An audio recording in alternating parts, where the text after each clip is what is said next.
Bonjour, nous continuons notre cours sur le climat et l'évolution du climat et sur le fait que le climat est quelque chose qui est complexe. Et ce que nous allons voir aujourd'hui, dans un premier temps, c'est qu'il existe des effets qu'on appelle amplificateurs, des effets amortisseurs des évolutions du climat.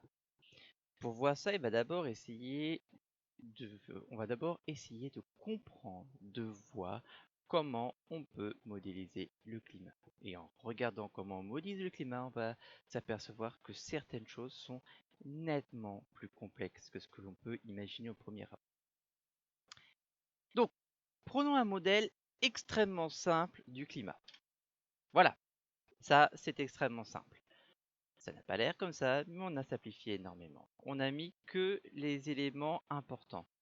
L'énergie qui vient du soleil, l'énergie qui repart, sous forme principalement de radiation terrestre, infrarouge, les différentes couches de l'atmosphère, les nuages de différents types, donc qui ne réagissent pas de la même manière, la précipitation, l'évaporation, le couvert de la neige, le passage de solide à vapeur, les échanges de chaleur entre les différentes couches, la glace de mer qui ne réagit pas de la même manière que la neige ou la glace qui est sur les terres, l'humidité du sol, euh, les différents types de surfaces sur la Terre, la température, la salinité des océans, les vents, les mouvements verticaux, bref, tout un tas de choses. On va dire qu'il y a ici une vingtaine de d'interactions, donc de paramètres que l'on va prendre en compte. On limite à une vingtaine, déjà pas beaucoup. Et ça, on va pas l'appliquer juste à un endroit, on va essayer de l'appliquer sur toute la planète. Mais comme on ne peut pas prendre chaque point un par un, on va faire des cubes sur la planète. Chaque cube va contenir tout ça. Et puis on peut rajouter d'autres choses, on va rajouter le CO2, on va rajouter combien de vapeur d'eau, on va rajouter la poussière, etc. Donc tous ces paramètres, là en rajoutant ces paramètres-là, on monte à une trentaine de paramètres, vont être pris sur chaque point de Terre. Et des points, on va en avoir beaucoup. Ça, c'est un modèle extrêmement simpliste, puisque on fait des gros cubes. Des cubes qui correspondent à ce qu'il y a en surface, mais ce qu'il y a aussi en hauteur, et ce qu'il y a aussi dans les océans. Ça va jouer aussi. Les cubes, même dans un modèle très simpliste, on va compter que on est à quelque chose de genre 10 000 cubes, même dans un modèle extrêmement simpliste. Trentaine de paramètres sur 10 000 cubes. Ça ne fait pas 30 fois 10 000 paramètres. Si on n'est pas à 300 000 paramètres, du coup, qu'on prend en compte, il faut mettre à la puissance. C'est parce qu'en fait, chaque paramètre va interagir avec les paramètres de chaque autre cube. Donc on est 30 à la puissance 10 000, ce qui fait un nombre absolument énorme, qui se mesure en milliards de milliards de milliards de milliards de milliards de milliards de milliards de milliards de paramètres. Et derrière, non seulement on a l'interaction de tout ça, mais en plus les choses changent au cours du temps parce qu'il y a des vents. Et que les vents peuvent apporter les paramètres qui étaient ici dans le carré d'à côté, et vice-versa. On obtient donc des interactions extrêmement complexes. Et la moindre variation d'un paramètre à un endroit sur Terre peut faire changer dramatiquement un autre paramètre à un endroit totalement différent. Ce phénomène, ça porte un nom, c'est ce qu'on appelle l'effet papillon. Pourquoi ça porte ce nom-là, l'effet papillon? C'est un chercheur qui avait émis l'hypothèse de voir ce que ça changeait qu'un papillon batte des ailes ou non à Rio de Janeiro pour le temps à Tokyo. Donc le papillon en battant des ailes change légèrement la pression, très peu mais change légèrement la pression, et suivant son modèle, il voyait que si le papillon battait des ailes ou pas, ça pouvait amener la pluie ou le soleil à Tokyo. Donc, si je veux comprendre parfaitement mon climat et ma météo, il va falloir que je prenne en compte le moindre battement d'ailes de papillon partout sur Terre. C'est naturellement totalement impossible. C'est ce qui explique que parfois la météo se trompe. Parce qu'il y a tellement de paramètres, c'est tellement complexe qu'on ne peut pas tout prendre en compte. En revanche, aujourd'hui, avec des machines extrêmement sophistiquées et des calculs extrêmement sophistiqués, on arrive à prévoir quand même la météo de manière plus ou moins précise, mais globalement assez précise. Et donc on arrive à voir les climats, les changements de climat, etc. Et à force d'étudier ceci, on s'est aperçu qu'on pouvait catégoriser les effets qui vont se passer en deux catégories. On peut faire deux groupes sur les effets qui vont se passer. À chaque fois que je vais changer un paramètre légèrement, je peux avoir le retour du système sur mon paramètre qui a été changé de deux manières. Une manière qu'on appelle positive et une manière négative. Pour comprendre ça, imaginons, je chauffe très légèrement un endroit. Je chauffe légèrement mon endroit, donc mon endroit passe de 20 à 21 degrés par exemple. Je peux avoir des effets qui vont avoir une rétroaction positive. Rétroaction, ça veut dire que c'est une action en retour du système sur ma variable qui a changé, dit cette température, et positif parce que ça va aller dans le sens de la variation. Donc ici, j'augmente légèrement ma température de 20 à 21 degrés, et mes rétroactions positives vont avoir tendance à augmenter encore plus ma température, peut-être à 22 ou 23 degrés. On peut avoir l'inverse des rétroactions négatives, c'est-à-dire que si j'augmente légèrement la température de 20 à 21 degrés, je vais pouvoir avoir des effets qui vont diminuer cette augmentation et donc ramener la température à 20,5 degrés, 20,1 degrés.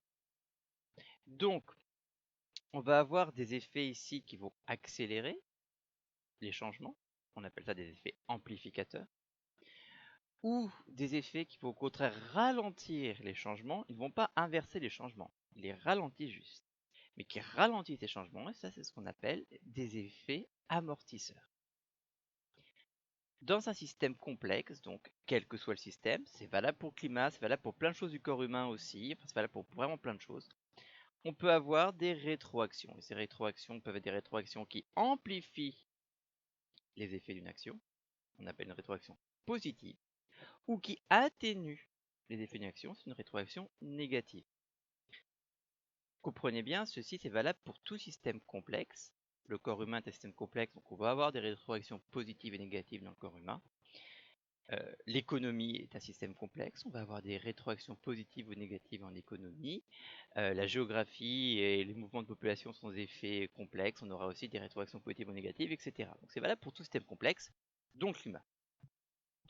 Nous allons essayer de voir quelques-unes de ces rétroactions. Et nous allons nous intéresser aux rétroactions pour le réchauffement climatique. Donc j'augmente la température mondiale, quelles vont être les rétroactions qu'on peut avoir? Première rétroaction, quand j'augmente la température mondiale, ça va être de faire évaporer davantage d'eau. On aura plus de vapeur d'eau dans l'atmosphère, puisque simplement il y aura une partie de la vapeur d'eau qui va plus s'évaporer depuis les lacs, les rivières, les mers, les océans, etc. Or, la vapeur d'eau, c'est un gaz à effet de serre. Donc, plus j'évapore d'eau, plus la température augmente. On a donc ici une rétroaction positive avec l'évaporation de l'eau. Deuxième rétroaction, ça va être la fonte des glaciers. Alors ici, on vous présente, c'est le même glacier en 1913 et en 2012. Je ne peux pas vous montrer des images de toutes les années pour le glacier. Naturellement, ce n'est pas une image qui permet de savoir si on a un réchauffement climatique ou pas, ou si le glacier diminue. Là, je peux vous dire que tous les ans, on voit que les glaciers diminuent et diminuent nettement. Or, les glaciers, c'est blanc. Et la roche en dessous, elle peut être claire, mais elle n'est pas blanche. Si je diminue ma surface des glaciers, je diminue mon albédo. La Terre va donc absorber plus de lumière solaire, donc les températures vont augmenter. C'est une rétroaction positive, un effet amplificateur. Troisième effet que l'on peut voir, c'est ce qu'on a l'effet de la fonte du permafrost. Qu'est-ce que c'est que le permafrost? Dans les régions très froides, arctiques ou antarctiques, on a une zone dans laquelle il y avait du sol et le sol a gelé. Et la gelée, il fait tellement froid que le sol ne dégèle pas, normalement. C'est pour ça qu'on appelle ça le permafrost. Permafrost, ça veut dire tout le temps gelé. Donc on a du sol, comme ceci, avec de la glace qui est comprise dedans. Si la température augmente, ce permafrost, qui était tout le temps gelé, va fondre au moins en partie. Or, au moment où ils fond, il va libérer ce qu'il y avait à l'intérieur. Et notamment, tout ce qui était la matière organique qui était dans le sol, qui a été transformée et libérée. Et en quoi elle se transformait? C'est transformé en gaz à effet de serre, soit du méthane, soit du CO2. Donc en faisant fondre le permafrost, on augmente les gaz à effet de serre dans l'atmosphère. Donc c'est une rétroaction positive, encore une fois. À noter, pour votre gouverne, la fonte du permafrost est aussi un problème parce qu'on a beaucoup d'êtres vivants ou de virus qui ont été pris dans le permafrost, qui redeviennent disponibles pour leur cycle. Et on sait que les risques de nouvelles maladies apportées à partir du permafrost sont réels et importants. Donc, ça va aussi provoquer un problème sanitaire. Dans tous les cas, on a vu 3 effets amplificateurs, 3 rétroactions positives. L'augmentation de la concentration en vapeur d'eau, la réduction de la surface des glaces, donc la diminution de l'albédo, et le dégel du permafrost qui provoque une libération de gaz à effet de serre. C'est plutôt des nouvelles qui ne sont pas encourageantes parce que ce sont que des effets amplificateurs du réchauffement climatique. Il peut y avoir un effet modérateur, amortisseur du réchauffement climatique. Et ça, c'est lié aux forêts et aux végétaux. Bah oui, parce que plus il fait chaud, plus on va avoir de surface couverte par des végétaux. Or, les végétaux, ils grandissent en prenant du CO2. Si j'augmente la quantité de végétaux, j'augmente ma photosynthèse et donc je diminue le taux de CO2. Alors ça a 2 problèmes. Le premier problème, c'est que c'est quelque chose qui est juste temporaire parce que si j'augmente ma surface des forêts, j'augmente aussi mes êtres vivants consommateurs de végétaux, donc les animaux, les bactéries, etc.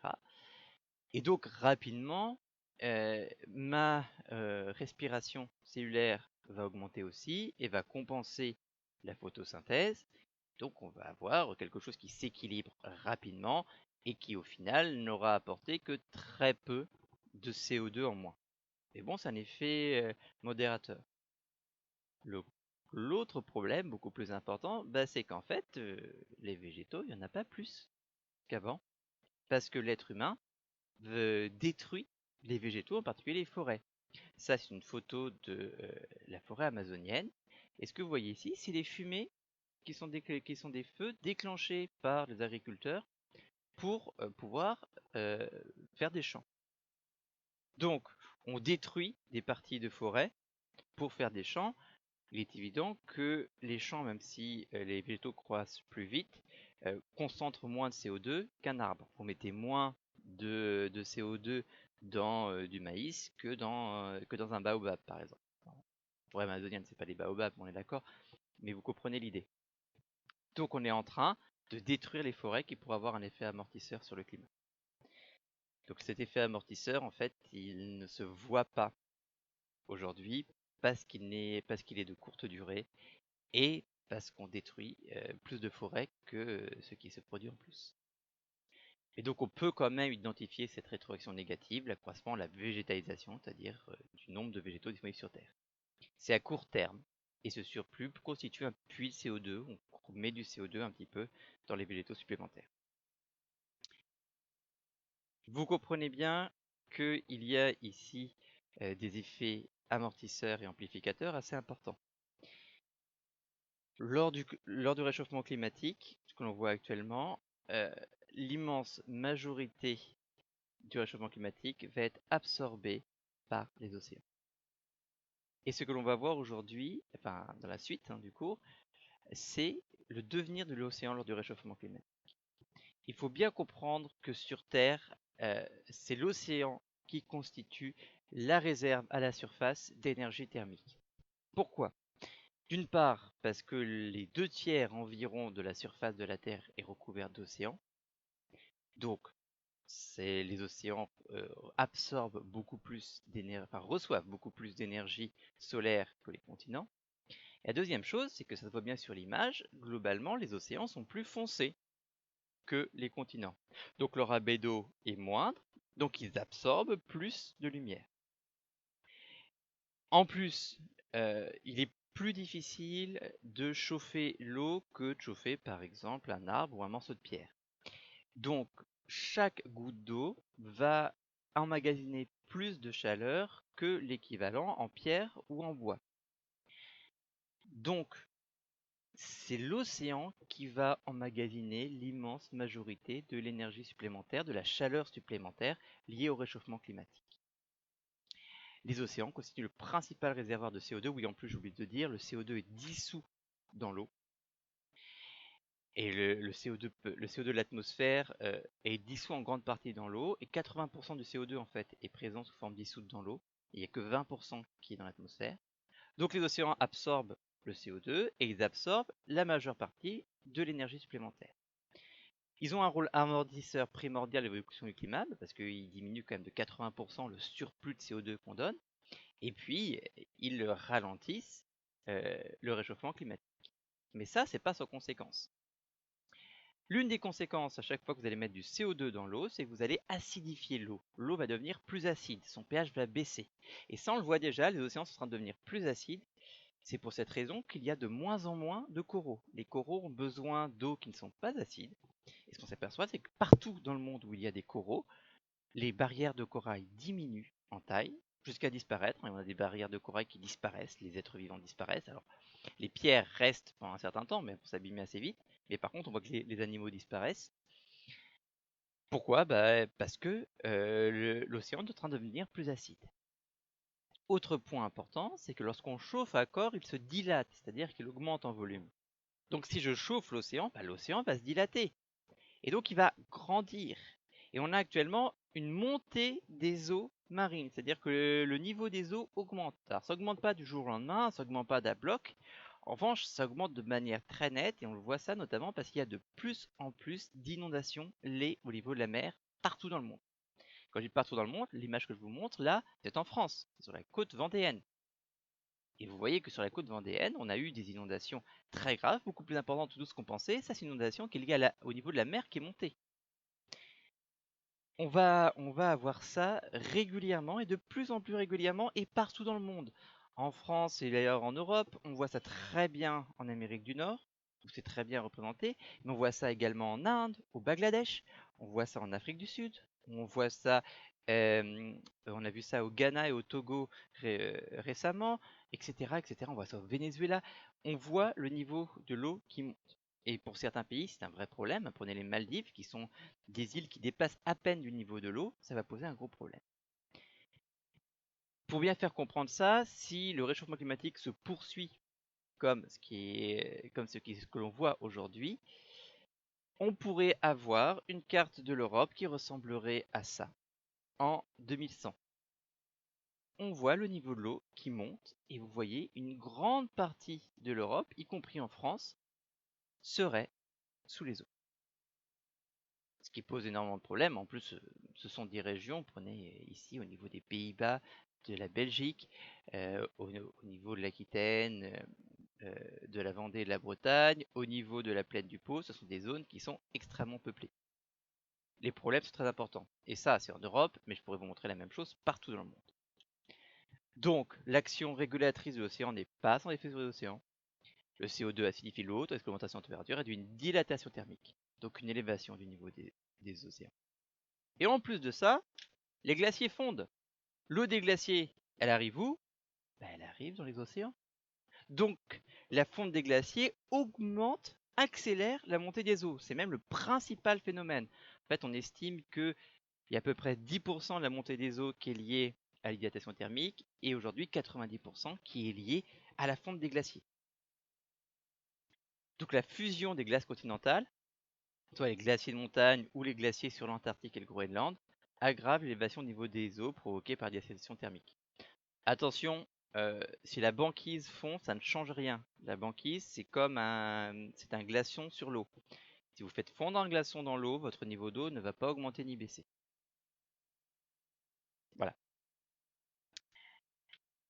L'énergie thermique qui est emmagasinée par les océans, c'est-à-dire la chaleur qui a été prise par les océans, elle va prendre beaucoup de temps à repartir si jamais il y a un moment de refroidissement climatique. Ce qui fait que même si aujourd'hui, maintenant, nous arrêtions de produire des gaz à effet de serre. Totalement. Et même si nous baissions la quantité de CO2, ce que nous ne savons pas faire, mais même si nous arrivions à le faire, il faudrait plusieurs siècles avant que le réchauffement climatique se voie. Parce que l'océan a accumulé tellement de chaleur en plus qu'il va falloir le temps qu'elle l'évacue. On a donc vraiment un problème au niveau du réchauffement climatique qui ne va pas se résoudre du jour au lendemain, loin de là. Ce que vous avez à faire maintenant, ça va être de recopier ce cours dans votre cahier ou votre classeur, et je vous retrouve la semaine prochaine. Bonne semaine!